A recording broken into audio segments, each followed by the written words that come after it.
Good morning all of you. Welcome to EAD online classes. AC circuit का हम लोग discussion कर रहे थे। प्रीवियस लेक्चर्स पे हम लोगों ने कंप्लीट कर लिया है discussion about the simple R L and C separate cases, and then इसके बाद हम लोगों ने कंसीडर किया था आर एल आर सी या फिर सीरीज पे आर एल सी सर्किट। मतलब सीरीज का हम लोगों ने पूरा का पूरा डब्बा बंद कर दिया है।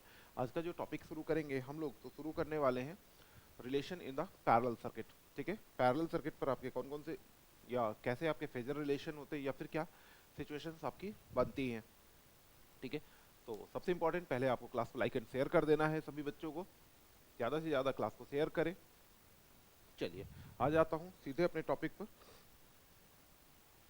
एसी सोर्स के पैरेलल पर आपको लगाना है parallel R L circuit. Parallel R L, parallel पे आर एल सर्किट across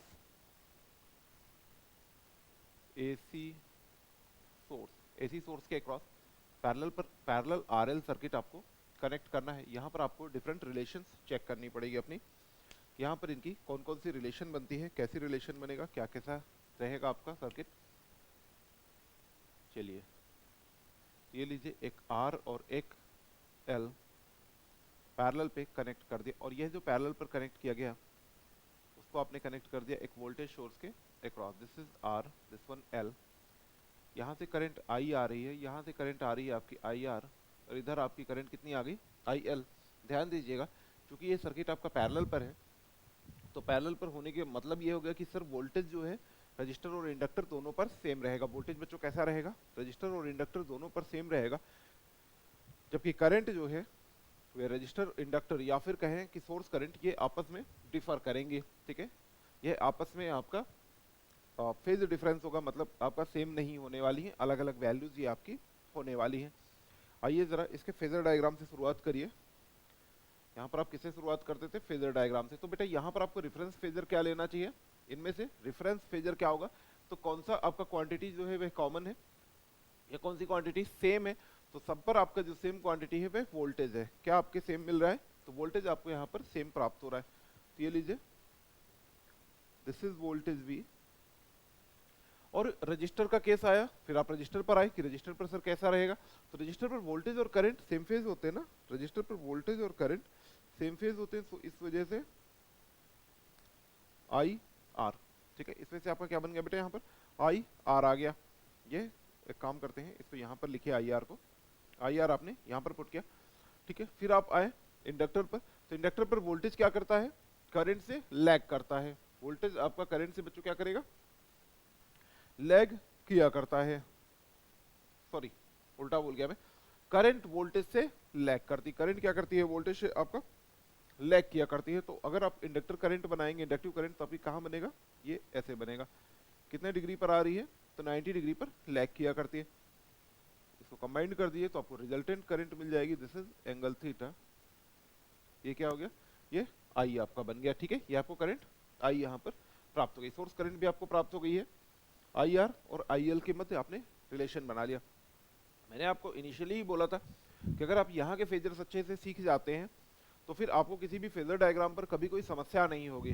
ठीक है, अगर आपको उस टॉपिक का कॉन्सेप्ट पता होगा तो फेजर डायग्राम तो चुटकियों में ड्रॉ कर देंगे। फेजर डायग्राम कैसे ड्रॉ करेंगे, चुटकियों पे ड्रॉ करेंगे, कुछ बचा ही नहीं यार फिर इसके बाद से तो। ठीक है, तो इसीलिए आपने सीरीज सीख लिया, अब आप यहाँ पर पैरेलल सीख रहे हैं। तो देखिए जरा यहाँ पर करंट का आपका वैल्यू कितना रहेगा, तो आई इज इक्वल टू रहेगा, I is equal to I R, angle कितना आ जाएगा 0 डिग्री। वोल्टेज से आपका आई आर कितना डिग्री बन रहा है, 0 डिग्री बन रहा है ना। और इंडक्टर पर जो करंट है वो कितनी डिग्री बन रही है, 90 डिग्री। प्लस का है माइनस का, तो माइनस 90 डिग्री बन रहा है। क्यों, क्योंकि सर ये वोल्टेज ये जो करंट है इंडक्टर पर वह 90 डिग्री लैग कर रही है। कितना कर रही है, 90 डिग्री लैग कर रही है। तो ये बच्चों आपको बन जाएगा I is equal to I R minus J I L. I R is equal to, sorry I is equal to I R minus J I L. ये आप लोगों के पास बन गया इक्वेशन। ओके, इक्वेशन नंबर 1 आपने कर लिया।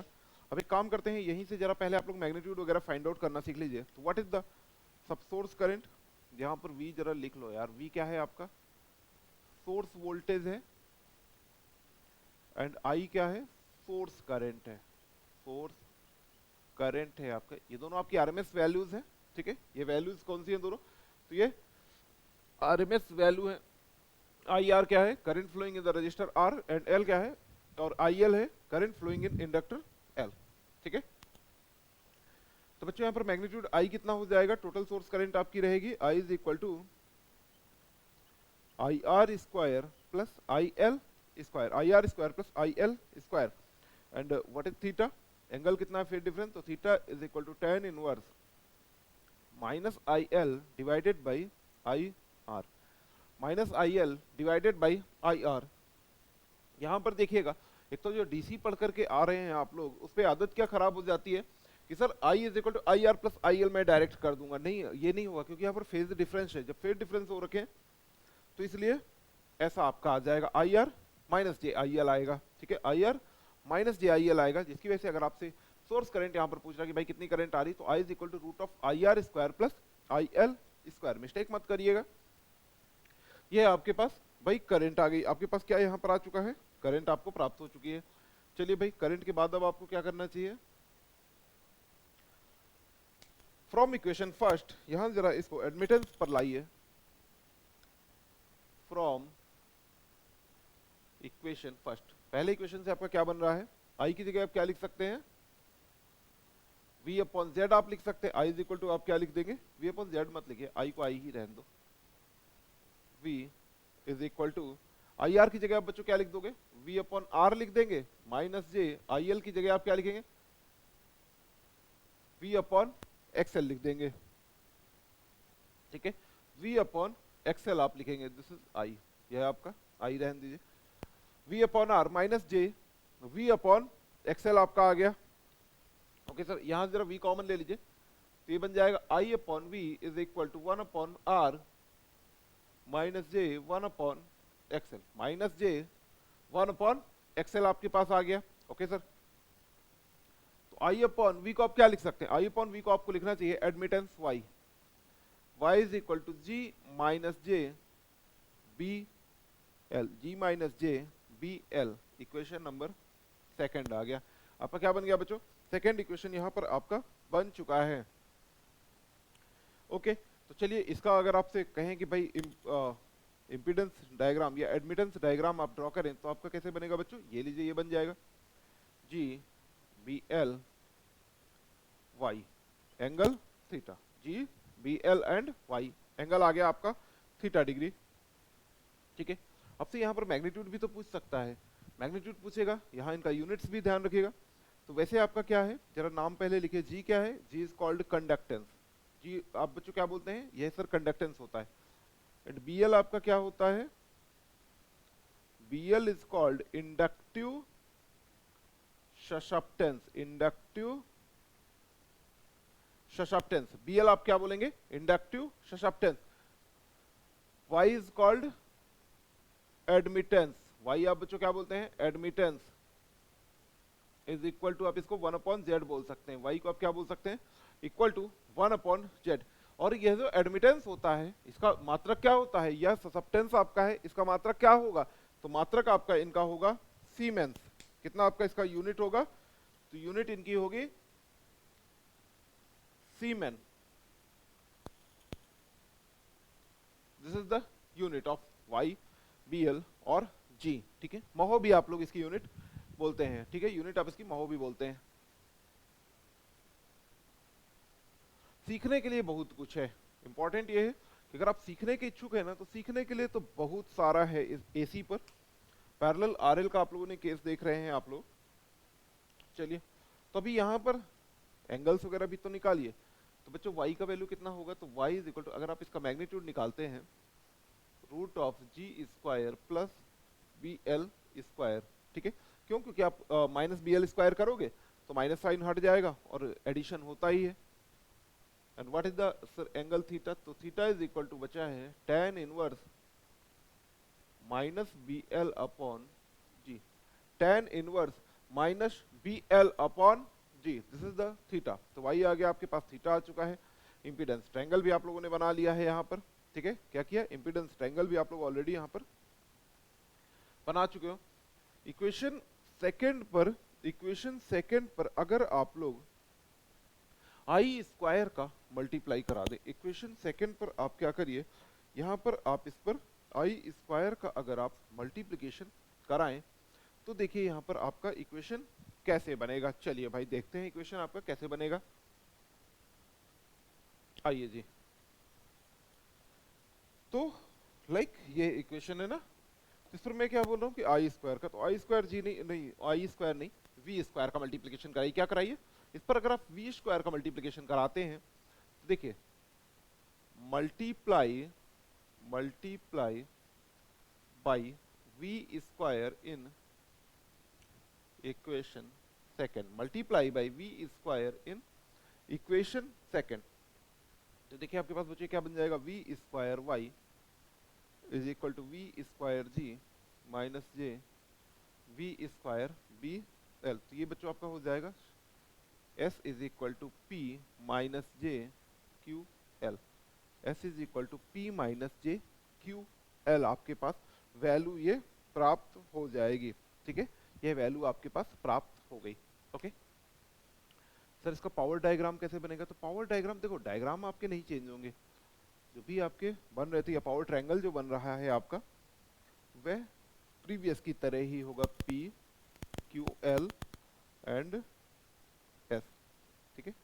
एंगल बच्चों कितना आ रहा है, तो एंगल आपको यहाँ पर प्राप्त हो रहा है थीटा, आपको एंगल प्राप्त हो रहा है, ठीक है जी। तो अगर आपसे यहाँ पर भी पूछता कि भाई अपरेंट पावर एस कितनी होगी, एस को आप बच्चों क्या बोलते हैं, एस को आप बोलते हैं अपरेंट पावर, पी क्या है एक्टिव पावर, पी आपकी बच्चों क्या है active power, and Q L क्या है रिएक्टिव पावर, क्यू एल बच्चों क्या है, तो क्यू एल है आपकी रिएक्टिव पावर। ओके ना, ये आपके ऐसे मान हो गए। अब s का वैल्यू अगर आपसे पूछता तो बच्चों s कितना होगा, तो s इज इक्वल टू हो जाएगा root of P square plus Q square, root of P square plus Q L square, and theta अगर आप यहां पर निकालते हो तो tan inverse minus Q L divided by P, theta is equal to tan inverse minus Q L divided by P. ये आपके पास आ गई वैल्यूज, s आ गया, थीटा आ गया, सारी की सारी बातें तो आप लोगों ने कर ली। अब यहाँ पर जो अगली बात आपको करनी चाहिए, what is the power factor, what is the power factor, बड़ी इंपॉर्टेंट चीज है यहाँ पर आपके। पावर फैक्टर क्या है, कितना होगा, तो पावर फैक्टर में सारे के सारे केसेस पर जाकर के आपको निकाल करके दिखलाता हूँ, ठीक है। इन केसेस पर एग्जैक्टली आकर के हम लोग देखेंगे। लाइक इधर से शुरू करिए, तो cos थीटा यहाँ पर बेटा कितना होगा, cos थीटा कितना हो जाएगा, तो cos theta is equal to G upon Y. तो अगर इधर पर मैं आपसे कहूं कि जरा मुझे cos थीटा बतलाइए, तो cos थीटा आपको क्या करना चाहिए सर, जी अपॉन वाई। एक आपका ये केस आ गया, इज दैट क्लियर, क्या ये आप लोग को क्लियर हो रहा है, cos थीटा कितना आ गया, जी अपॉन वाई। अगर यहाँ पर मैं आपसे कहूं कि जरा cos थीटा मुझे फाइंड आउट करके बतलाइए, तो आप cos थीटा कह दोगे मुझे कि sir it's p upon S. cos theta आप यहाँ पर मुझे कितना बोल देंगे कि सर ये तो p अपॉन एस हो रहा है। इधर पर आपसे कह रहा हूँ कि cos थीटा बतलाओ, तो cos थीटा मुझे क्या कह देंगे कि sir it's I R upon I.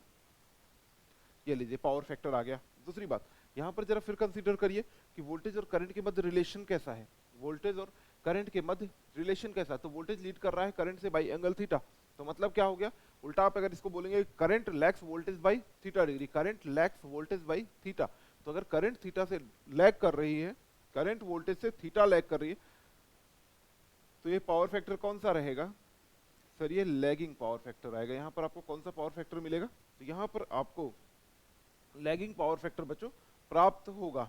Okay, क्या ये बातें सबको क्लियर हो रही हैं, क्या ये बातें आप सबको क्लियर हो रही हैं। अगर आप लोगों को कोई भी प्रॉब्लम्स आती हैं तो आप कमेंट बॉक्स पर जरूर बतलाएं इसके बारे में, ठीक है। और लेक्चर्स आपको कैसे लग रहे हैं इसके बारे में भी कमेंट बॉक्स में जाकर के सबको बतलाना है, ठीक है। ये आप लोगों का नैतिक जिम्मेदारी होने वाला है, ठीक है। Parallel RL circuit across AC, तो हम लोगों ने क्या क्या देख लिया यहाँ पर कि सर अगर आर और एल आपके पैरेलल पर है तो रेफरेंस फेजर मुझे यहाँ पर क्या लेना चाहिए, रेफरेंस फेजर अगर आपसे यहाँ पर पूछ लेता ना कि रेफरेंस आप क्या लिखोगे फेजर पर, तो रेफरेंस फेजर यहाँ पर आपका होगा वोल्टेज। क्यों? क्योंकि ये पैरेलल सर्किट है और पैरेलल सर्किट पर सर वोल्टेज कांस्टेंट होता है, पैरेलल सर्किट पर वोल्टेज कांस्टेंट हुआ करता है, इस वजह से आप लोगों को वोल्टेज लेना चाहिए। ओके ना? और मैंने आपको यूनिट्स भी बतला दी कि जी बी एल या वाई का आपका यूनिट्स क्या है, तो इनका यूनिट्स आपका सीमेंस होगा। ठीक है, चलिए अगले पॉइंट पर आइए। आर एल हम लोगों ने देखा, इसके बाद हम लोग कौन सा टॉपिक देखेंगे? आर सी का।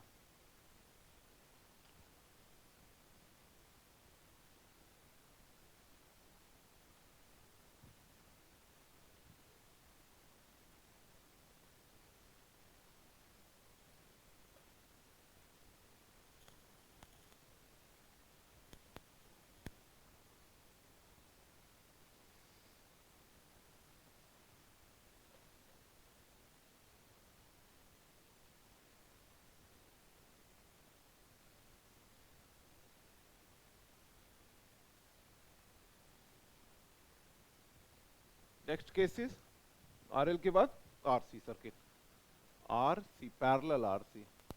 ठीक है, कैसा? Parallel R C. और अगर पैरेलल आर सी सर्किट पर आपको काम करना है अक्रॉस एसी सोर्स, तो चलिए भाई ये आर बना दिया आपने, ये capacitor C, source voltage V, यहाँ से आपका सोर्स करंट गई आई, टू पार्ट्स में डिवाइड हो गई आई आर एंड आई सी पर, टू पार्ट्स में आपकी बच्चों ये करंट यहाँ पर डिवाइड हो गई आई आर एंड आई सी पर। ठीक है, तो अगले पर आइए। तो अगर आपसे क्या बोला जाएगा यहाँ पर झट से कि जरा फेजर आप ड्रॉ करिए, तो रेफरेंस फेजर आप लोग कैसे बनाओगे? तो अगेन यहाँ पर वोल्टेज से ही आपको शुरुआत करनी चाहिए। रेफरेंस लाइन जो आप बनाएंगे वोल्टेज की बनाएंगे, क्यों? क्योंकि सर ये कांस्टेंट है वैल्यू, या कहूँ सॉरी कांस्टेंट बोल सकते हैं, या फिर बोल दीजिए आपकी ये वैल्यू आपका सेम है, क्योंकि ये पैरेलल सर्किट है और सर पैरेलल पर आपका वोल्टेज हमेशा समान होता है, पैरेलल पर वोल्टेज समान होता है। ठीक है, दिस वन। तो आपको वोल्टेज मिल गया। और रजिस्टर के केस में आपका क्या होगा? यहाँ पर आर और सी तो लिख दो, आर एंड सी। ठीक है, तो रजिस्टर पर आपको बच्चों क्या होता है? वोल्टेज और करंट आपके सेम फेज होते हैं। So this is I R. ये आपको कैसा हो जाएगा बेटा? I R. कैपेसिटर के केस में क्या होता है बच्चों? तो कैपेसिटर के केस में आपका करंट वोल्टेज से 90 डिग्री लीड करती है, करंट वोल्टेज से 90 डिग्री लीड करती है। तो ये लीजिए भाई,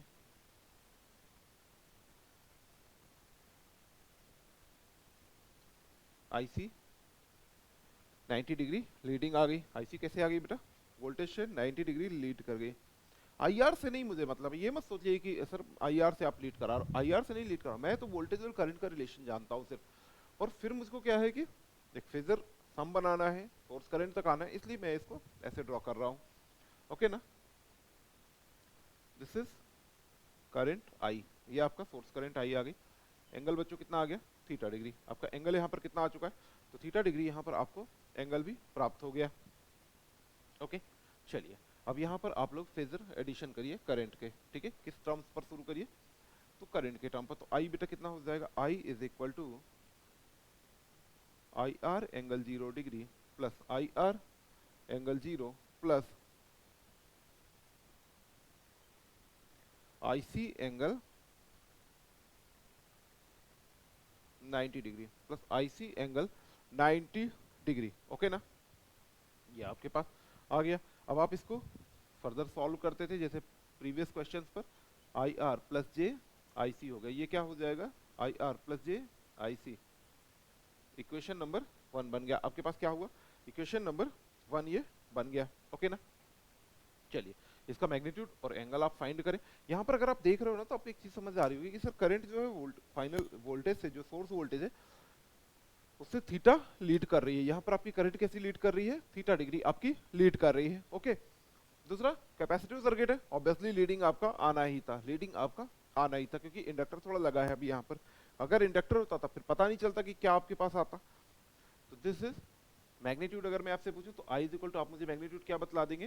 root of I R square plus I C square, root of I R square plus I C square. And what is the angle? Theta is equal to tan inverse I C upon I R, tan inverse I C upon I are.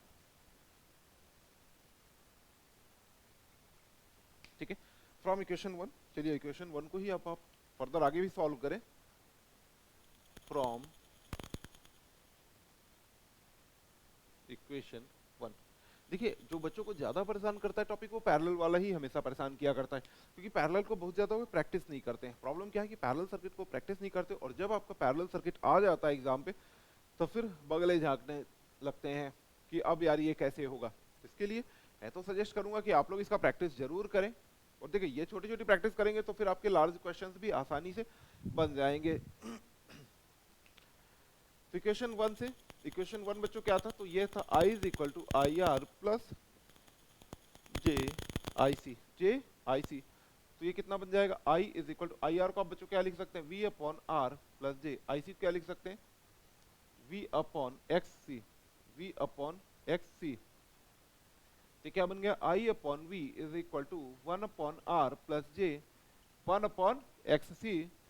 इसको आप क्या लिख देंगे, Y is equal to G plus J B C, G plus J B C, जहां पर B C आपका क्या कहलाता है, कैपेसिटिव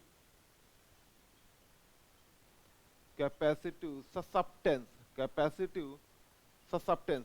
ठीक है, वैल्यू कितनी निकाली थी आपने, 1 अपॉन एक्स सी के बराबर, और 1 अपॉन एक्स सी होता है 1 upon omega C, that is equal to omega C. कितना आ गया, omega C. And what is the unit of B C, तो यूनिट आपका सीमेंस। कितनी रहेगी, क्या रहेगी यूनिट, सीमेंस।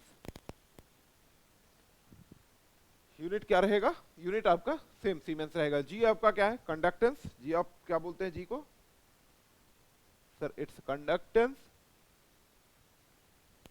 वैल्यू है 1 अपॉन आर के बराबर, मात्रक आप महो बोलिए या सीमेंस बोल दीजिए। ठीक है, वाई बच्चों क्या है, Y is equal to 1 upon Z है, एडमिटेंस।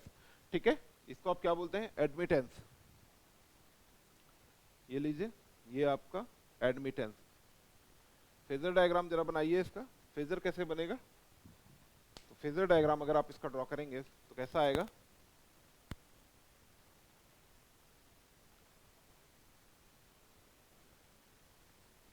जी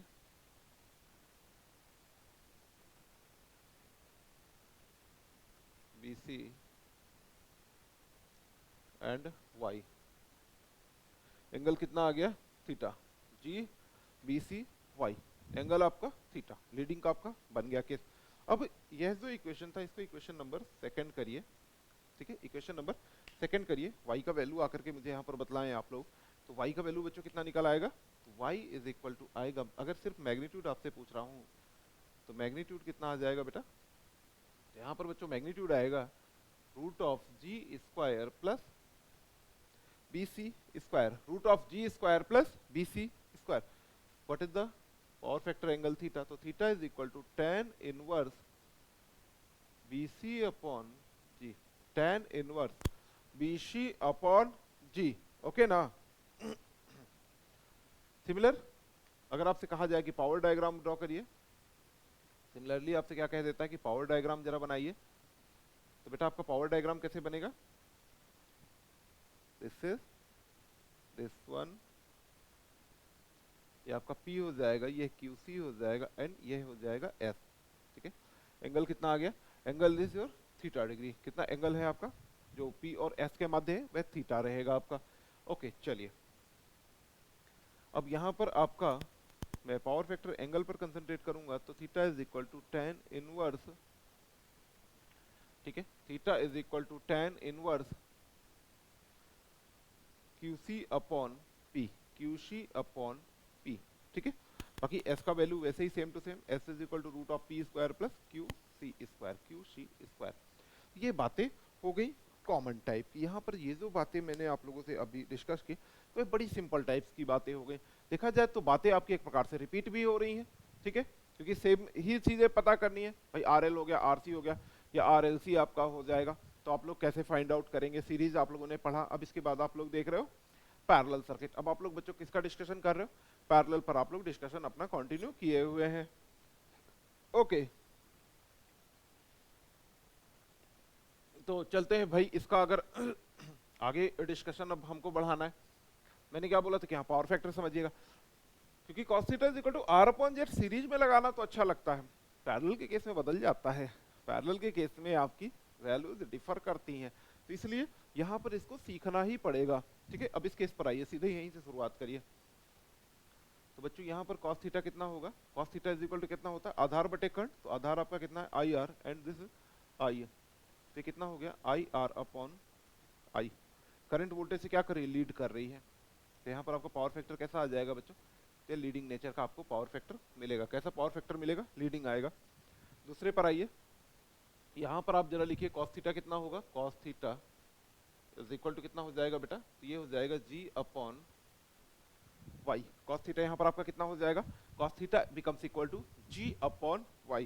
ठीक है, मतलब यहाँ पर जो मैं कर रहा हूँ ना, मैं cos थीटा का कॉन्सेप्ट लगा रहा हूँ, मुझे इस पर नहीं बहुत इंटरेस्ट कि नहीं मैंने r अपॉन जेड का रट्टा मार रखा है तो उसको मैं ध्यान दूंगा, नहीं, मैं तो cos थीटा के कॉन्सेप्ट पे काम कर रहा हूँ। मैं sin थीटा का मुझे एक फॉर्मूला पता होगा ना, cos theta sin theta trigonometry के जो भी फॉर्मूलाज हैं वो आपको पता है, उसको आप अप्लाई करें। ठीक है, अब यहाँ पर आपका बेटा cos थीटा कितना होगा, तो here cos theta is equal to p upon s, cos theta is equal to p upon s आपका आ गया, ओके ना। चलिए, तो ये आपका पूरा रहा आरसी सर्किट के बारे में। यहाँ पर हम लोगों ने सारी बातें कर ली आरसी सर्किट के बारे में। बेसिक कॉन्सेप्ट वही थे कि कैपेसिटर पर करंट आपका लीड करती है वोल्टेज, रजिस्टर पर वोल्टेज और करंट ऑलवेज सेम फेज होते हैं। ठीक है, रेफरेंस फेजर लेते हैं जो कि आपका क्वांटिटी सेम रहने वाली है पूरे सर्किट पर। ठीक है, या मैक्सिमम सेम होने वाली है, ठीक है, या कॉमन होने वाली है, उस क्वांटिटी को आप लीजिए जिसकी वजह से आपका रेफरेंस फेजर, मतलब वहां से आप अपने फेजर का शुरुआत कर सकते हैं। ठीक है, तो क्लास को अधिक से अधिक आप लोग शेयर जरूर करते रहें। जिन्होंने अभी तक चैनल को सब्सक्राइब नहीं किया है वे लोग चैनल को सब्सक्राइब कर लेंगे। ठीक है, जिससे नित्य नए वीडियोस और नित्य नई जानकारियां आप लोगों को मिलती रहें। ठीक है, चलिए अब आ जाओ पैरेलल आरएलसी सर्किट पर।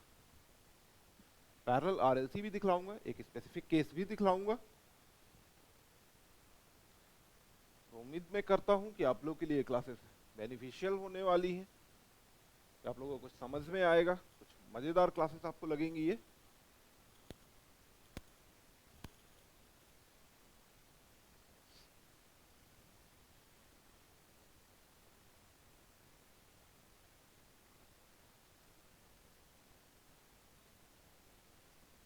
आइए जी,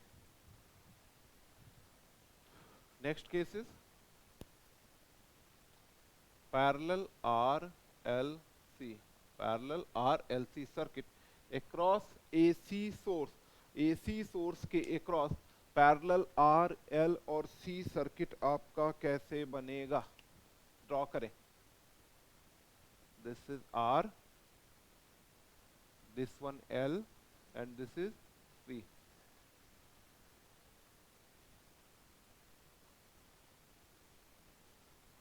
यह आपका सोर्स वोल्टेज, एसी सोर्स हमने बना दिया, R L and C, current I R, I L and I C, Z. ठीक है, current I R, I L and I सी। ठीक है, ये आपका आया। चलो भाई फिर आगे इसको फेजर ड्रॉ करिए। ठीक है, फेजर आप यहाँ पर पहले बनाए सीधे, तो जब आप यहाँ पर इसका बच्चों फेजर डायग्राम ड्रॉ करेंगे तो कैसे बनाओगे, रेफरेंस फेजर सर वोल्टेज, ठीक है, उसके बाद रजिस्टर पर करंट जो होती है वह सेम फेज रहेगी वोल्टेज के, इंडक्टर पर करंट वोल्टेज से लीड करती है, इंडक्टर पर करंट वोल्टेज से लैग करती है, सॉरी ये लीजिए, तो इंडक्टर पर करंट आपकी मैंने लैग करा दी, और जो कैपेसिटर पर करंट होती है वह वोल्टेज से लीड करती है कितना, 90 डिग्री। ठीक है, कैपेसिटर करंट को हमने लीड करा दिया। अब यहाँ पर एज्यूम कर लीजिए कि IC is greater than IL, let किया।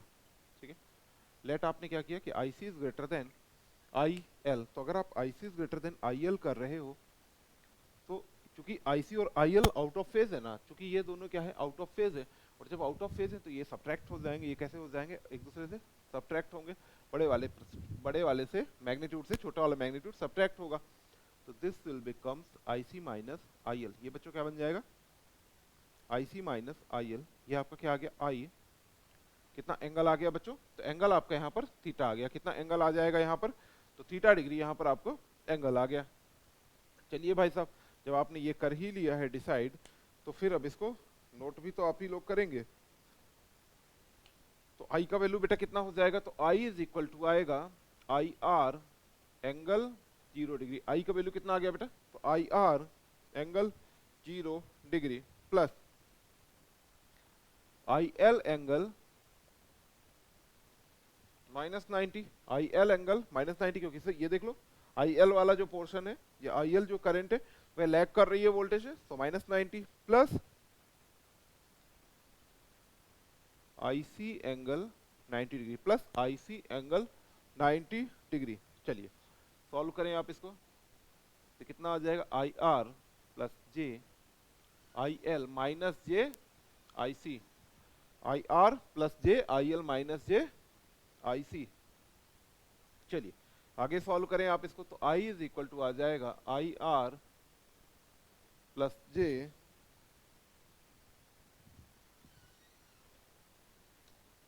आई L minus I C plus J I L minus I सी।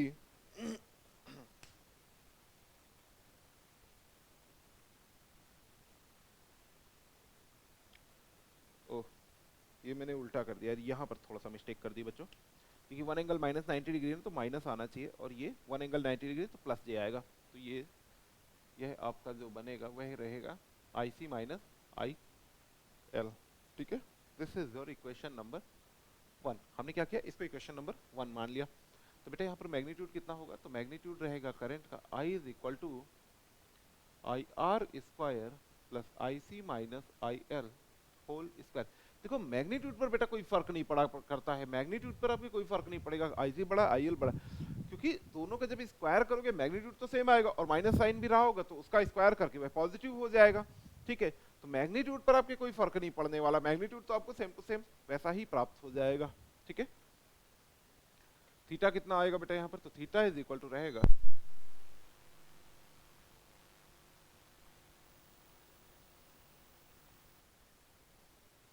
आइए जी, तो theta is equal to theta equal to बच्चों कितना आ जाएगा, तो this is equal to tan inverse, theta का वैल्यू बच्चों कितना आया, tan inverse I C minus I L divided by I. Theta का वैल्यू बच्चों कितना आ जाएगा, tan inverse I C minus I L divided by I आ जाएगा भाई, आई आएगा सही है, या आई आर आएगा, आई आर आएगा सर, आई नहीं आएगा, I C minus I L divided by I R आ गया। ओके, तो यहां से आपको ये करंट वाले कॉन्सेप्ट पर तो आपने काम कर लिया। करंट के बाद अब आइए एडमिटेंस वाले पर, तो फ्रॉम इक्वेशन फर्स्ट ही,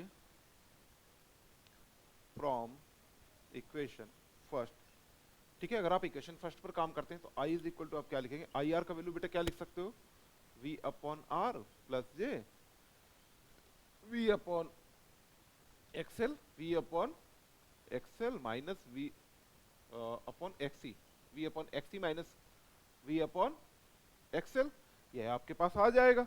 ठीक है, तो v कॉमन ले लीजिएगा, तो i upon v is equal to 1 upon r plus J 1 upon xc minus 1 upon xl, 1 upon xc minus 1 upon xl। Okay, तो i अपॉन v बेटा क्या बन जाएगा, तो ये हो जाएगा sir y is equal to g plus J B C minus B L.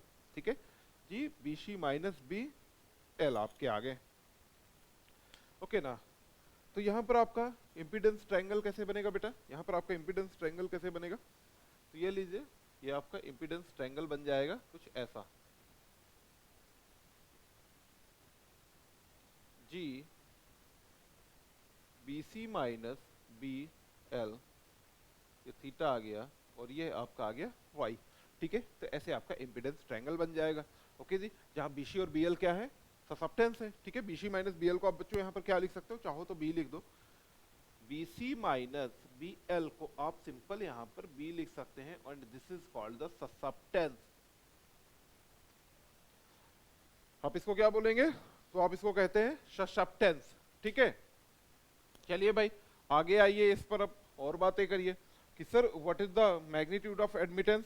Magnitude of admittance बच्चों कितना होगा, तो y इज इक्वल टू रहेगा root of G square plus B C minus B L whole square, Y is equal to root of G square plus B C minus B L square, and theta is equal to tan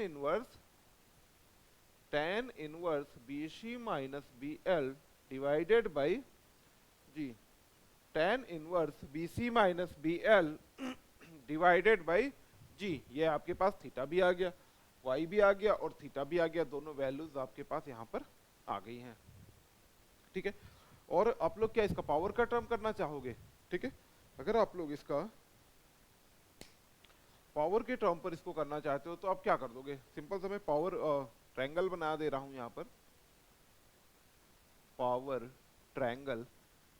तो power triangle अगर बच्चों आप लोग इसका draw करेंगे तो कैसे draw कर देंगे, दिस इज दिस, ये लीजिए एंगल कितना है आपका थीटा, तो कितना आया वी स्क्वायर जी, तो ये आपका पी हो जाएगा, V square B this is Q, and V square Y this is S, ठीक है। यहाँ पर आपका पी क्यू एंड एस तीनों वैल्यूज आपकी आ चुकी हैं, क्या हुआ पी क्यू एस आपका, ऐसे आपका पावर ट्रायंगल बन जाएगा। अब आइए यहाँ पर आप लोग कंसंट्रेट करिए, यहाँ पर आप कंसंट्रेट करें कुछ खास चीजों पर, like cos theta, power factor बच्चों कितना होगा, तो कॉस थीटा आपका यहाँ पर कितना होगा I R upon I, cos theta यहाँ पर आपके पास बच्चों कितना आ जाएगा आई आर अपॉन आई। अगर यहाँ पर आप देखते हो कॉस थीटा कितना निकलेगा, तो कॉस थीटा यहाँ पर आएगा बच्चों, cos theta is equal to G upon Y, cos theta बेटा कितना आएगा जी अपॉन वाई। और सिमिलर यहाँ से अगर आप कॉस थीटा निकालते हो तो कितना आएगा P upon S, cos theta is equal to बच्चों कितना आएगा P upon S, cos theta कितना आ गया पी अपॉन एस आपका, ये भी आ गया ओके। तो ये सॉरी, ये रहा आप लोगों का आर एल सी पैरेलल का केस, ठीक है, R L C parallel case. Sir यहाँ पे लीड लैग बतला सकते हैं क्या, देखो यहाँ पर वैसे ही मैंने लेट किया हुआ है, आईसी को ग्रेटर देन आईएल लेट किया हुआ, तो एग्जैक्ट सर्किट पर आने के बाद आप लोग लीड लैग बतलाएं, that will be a good answer. इस सिचुएशन पर तो करंट आपको लीडिंग दिख रही है, लेकिन अगर आप इसी को उल्टा कर देते तो करंट आपकी लैगिंग दिखने लग जाती, ठीक है। तो इसलिए यहाँ पर सिर्फ मैंने पावर फैक्टर आप लोगों के लिए फाइंड आउट किया, ना कि आप लोगों के लिए यहाँ पर प्रॉपर आंसर्स मैंने कराए हैं, ठीक है ओके। तो चलिए अब इसके बाद हम लोग चलते हैं किस पर, अब आते हैं एक स्पेशल केस देख लेता हूं जिसमें आरएल सीरीज में और आरसी सीरीज में इन दोनों कॉम्बिनेशन को मैंने पैरेलल पे कनेक्ट किया हुआ है, ठीक है। क्या किया हुआ है आरएल सीरीज पर और एक आरसी सीरीज पर, और ये दोनों सर्किट पैरेलल पर अगर आपके कनेक्टेड है तब आपका क्या सिचुएशन बनेगा।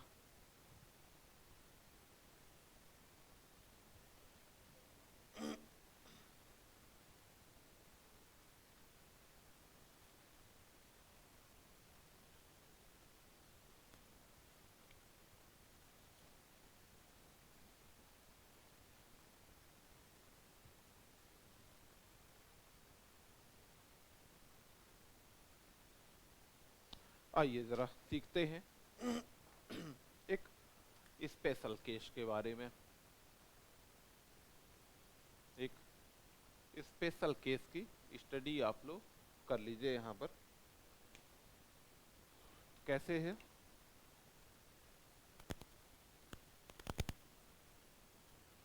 आर एल आर सी,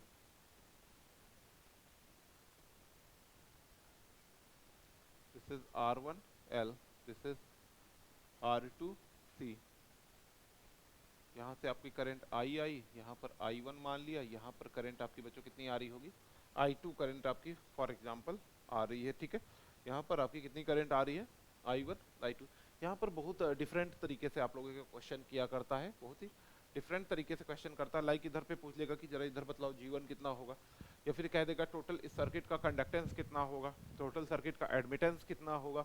तो यहाँ पर मुझे लगता है कि परेशान होने से अच्छा है कि आप सिंपल तरीकों से आप इसको फाइंड आउट कर लें, ठीक है। आप क्या करें, काफी सिंपल तरीकों से आप लोग इसको फाइंड आउट कर सकते हैं। लास्टली आपको मैं फेजर डायग्राम भी शो करूंगा। यहाँ पर अगर आप देख रहे हो बच्चों तो वोल्टेज तो आपका कांस्टेंट रहेगा दोनों केसेस पर, ठीक है। वोल्टेज क्या है पैरेलल पर है, तो आरएल और आरसी पर आपका सेम वोल्टेज अपीयर करेगा, आरएल और आरसी पर आपका सेम वोल्टेज अपीयर करेगा।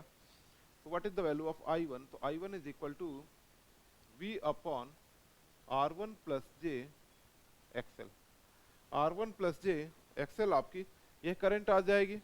तो आप इस पर एक काम करें, ऊपर नीचे R1 माइनस जे एक्सएल का मल्टीप्लिकेशन करा दें। R1 माइनस जे एक्सएल का मल्टीप्लाई आपने कराया तो बेटा देखिए यहाँ पर क्या आया, V into R1 divided by R1 square plus XL square minus J XL divided by R1 square plus XL square plus XL square. तो देखिए ये R लिखा है ना, ये क्या आया है, नीचे आप का क्या आ गया, इधर पर Z आ गया एक प्रकार से। अगर आप इसको I अपॉन V, अगर इधर पर इस वोल्टेज को इधर ले जाओगे ना, इधर अगर आप ले गए वोल्टेज को, तो कितना बन जाएगा, I1 अपॉन V। तो ये आपके पास बच्चों कितना बन गया, तो this is I1 upon V is equal to R1 upon R1 square plus XL square minus J XL divided by R1 square plus XL square plus XL square. ठीक है, तो ये बच्चों आपके पास क्या बन जाएगा, तो यह आपके पास बन गया I1 अपॉन V तो कहलाएगा Y। ठीक है, I1 अपॉन V क्या कहलाया, Y कहलाया ना। और अगर आपका यह Y कहला रहा है तो ये Y के ही तो टर्म्स आएंगे। और ये कैसे बनते थे, G माइनस G बनेगा, ये आपका क्या बनेगा, G और BL के टर्म्स ही होने चाहिए। तो अगर जो रियल टर्म है वह बन जाएगा कंडक्टेंस, ये क्या बन जाएगा बच्चों, कंडक्टेंस G1 माइनस जे BL। तो बच्चों आपके पास Y1 का वैल्यू कितना आ गया, G माइनस जे BL, कितना आ गया, G1 माइनस जे BL, आपके पास ये वैल्यू आ गई Y1 की।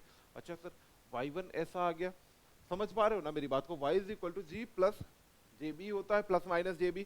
ठीक है, तो इसलिए आप लोगों ने G1 और ये मान लिया। तो जहां पर आपका G1 बच्चों क्या है, तो G1 that's called conductance is given by R1 by R1 square plus XL square and BL is equal to XL divided by R1 square plus XL square XL square. Okay ना। अब यहाँ पर एक बात और समझिए, ये मैं इसको G और B कैसे बोल सकता हूँ, मतलब G और B तो ठीक है, Y वाला जो टर्म में लेकर के आया, R अपॉन Z स्क्वायर लिखा है ना, ये Z स्क्वायर, तो 1 अपॉन Z ही तो एक प्रकार से बना। और ये क्या बन जाएगा, एडमिटेंस का टर्म आना चाहिए ना, नहीं मैं एग्जैक्टली एडमिटेंस लिखूंगा क्योंकि एडमिटेंस कॉम्प्लेक्स टर्म होता है और जो रियल टर्म होता है वह कंडक्टेंस होता है। रियल टर्म पर आपका सिर्फ और सिर्फ कंडक्टेंस रहेगा। सो G1 एंड BL, तो Y1 आपको यहाँ पर प्राप्त हो, Y1 आपको यहाँ पर बच्चों प्राप्त हो गया। अब आइए जरा Y2 पर, Y2, तो Y2 इज इक्वल टू बेटा कितना आएगा, V अपॉन R2 माइनस जे XC, कितना बन जाएगा, R2 माइनस जे XC आपका Y2 आ जाएगा। ये पता है ना, ये तो भाई इसको मैंने बतला ही रखा कि सीरीज में R और C लगे हुए हैं तो क्या होगा, इम्पीडेंस R माइनस जे एक्स। ठीक है, R माइनस जे XC, तो वैसे ही आ गया। ऊपर नीचे R2 प्लस जे XC का मल्टीप्लाई करा दीजिए, R2 प्लस जे XC का मल्टीप्लीकेशन करा लीजिए, ये लीजिए आपने करा लिया। तो ये बच्चों कितना आ गया, V अपॉन, सॉरी V यहाँ से कॉमन ले लीजिए तो ये आ जाएगा, Y2 में क्यों लिख रहा हूँ, तो मुझे I2 लिखना चाहिए यार, सॉरी Y2 में लिख गया डायरेक्टली पर, तो मुझे यहाँ पर I2 लिखना चाहिए था। ठीक है, तो I2 आ गया आपका, तो I2 बाई V आप कर दीजिए। अब आप यहाँ पर क्या करें, यहाँ से V कॉमन ले लीजिएगा, तो I2 अपॉन V, यहाँ पर देखिए बच्चों कितना बनेगा, this is R2 divided by R2 square plus XC square, R2 divided by R2 square plus XC square plus JXC divided by R2 square plus XC square plus, ये आपके पास आ गया। तो I2 अपॉन V को मैं नाम दूंगा यहाँ पर Y2 is equal to G2 plus JBC, Y2 is equal to G2 plus JBC। यहाँ पर आपका G2 और BC का प्रॉपर वैल्यूज क्या है हम लोग नोट कर लेते हैं। तो G2 is given by R2 square plus XC square and BC is equal to XC divided by R2 square plus XC square. ठीक है, तो ये है आपके पास G2 और BC का वैल्यूज भी आ गया है। अब अगर यहाँ पर मैं आपसे पूछता कि मुझे टोटल एडमिटेंस जरा बतलाओ, टोटल एडमिटेंस बतलाओ, तो देखिए तरीकों को समझिए बस। तो यहाँ पर बेटा आई का वैल्यू कितना होगा, यहाँ पर आपका आई का वैल्यू कितना होगा, अगर मैग्नीट्यूड्स पर आप लोग कंसंट्रेट कर रहे होगे तो आई इज इक्वल टू आप क्या बोल देंगे कि sir I one plus I two, ठीक है। आप क्या बोल दोगे कि sir I is equal to I one plus I two आपका आ रहा है। तो आई वन का वैल्यू सर कितना है, तो this is V into Y one plus V into Y two. तो I upon V is equal to कितना आ गया बेटा, Y one plus Y two. तो वाई इज इक्वल टू कितना आया, Y one plus Y two. वैसे भी पैरेलल पर, वैसे भी जो नॉर्मली आप लोगों ने सीखा था, वे क्या सीखा था कि पैरेलल पर एडमिटेंस सर डायरेक्टली ऐड होते हैं। पैरेलल पर एडमिटेंस कैसे होते हैं, डायरेक्टली ऐड हुआ करते हैं। तो ये लीजिए यहाँ पर भी तो पैरेलल था, तभी तो ऐड हो गए, ऐसे थोड़ा ऐड हो गए खुशी से, पैरेलल पर ऐड हुआ करते हैं। तो y का वैल्यू बेटा यहाँ पर आपको कितना मिल जाएगा, y is equal to y1 का वैल्यू कितना है, तो y1 का वैल्यू है g1 minus JBL, g1 minus JBL plus g2 plus J B C. यह आपके पास बन गया g1 plus G2 plus J B C minus B L plus J B C minus B L, ठीक है। तो यह आपका टोटल क्या कहलाएगा बेटा, this is the total conductance G and total susceptance B, ठीक है। तो इस सर्किट का अगर आपसे total conductance and total susceptance पूछता है, अगर आपसे क्या पूछता है, टोटल कंडक्टेंस और टोटल ससेप्टेंस अगर आपसे पूछ रहा है, तो आप ऐसे बतला दीजिएगा, ठीक है। ये आप लोग एक काम कर सकते हो। अभी एक काम बचा रहेगा सर, यहाँ पर जरा फेजर समझाइए, फेजर पे मजा आने वाला, बहुत ही मजेदार फेजर इसका बनेगा, ठीक है। तो उम्मीद करता हूँ ये सब आप लोगों ने नोट कर लिया होगा, ठीक है, ये सब आप लोगों ने समझ लिया होगा बहुत ही अच्छे तरीके से। तो यहाँ पर कुछ इरेज करना पड़ेगा फेजर समझने के लिए, इसको यहाँ पर इरेज करके फेजर यहीं पर ड्रॉ कर लेते हैं ना, हम लोग क्या करेंगे, फेजर यहीं पर ड्रॉ कर लेते हैं। चलिए भाई, तो दिस इज यहाँ पर रेफरेंस फेजर, वोल्टेज लीजिए क्योंकि पैरेलल पे कनेक्टेड सर्किट है, सर्किट आपका कैसे कनेक्टेड है, पैरेलल पर कनेक्टेड है, इसलिए रेफरेंस फेजर वी को लिया गया, ठीक है। वी के बाद अब जरा देखिए सर, जो I1 का वैल्यू है ना, वह कर वोल्टेज से लैग करेगा, ठीक है, क्योंकि यहाँ पर इंडक्टर यूज हुआ है, क्योंकि यहाँ पर बच्चों इंडक्टर RL सर्किट है ना, तो current must be lag to voltage. RL है तो 90 या 0 नहीं हो सकता, बेटबीन रहेगा, तो मतलब θ1 ले लेता हूं। यहाँ पर मैं क्या मान लेता हूं कि वोल्टेज आपका करंट कितना रहेगा बेटा, θ1 लैग करेगी, दिस इज θ1। करंट कितनी आ गई, I1, यह आ जाएगी।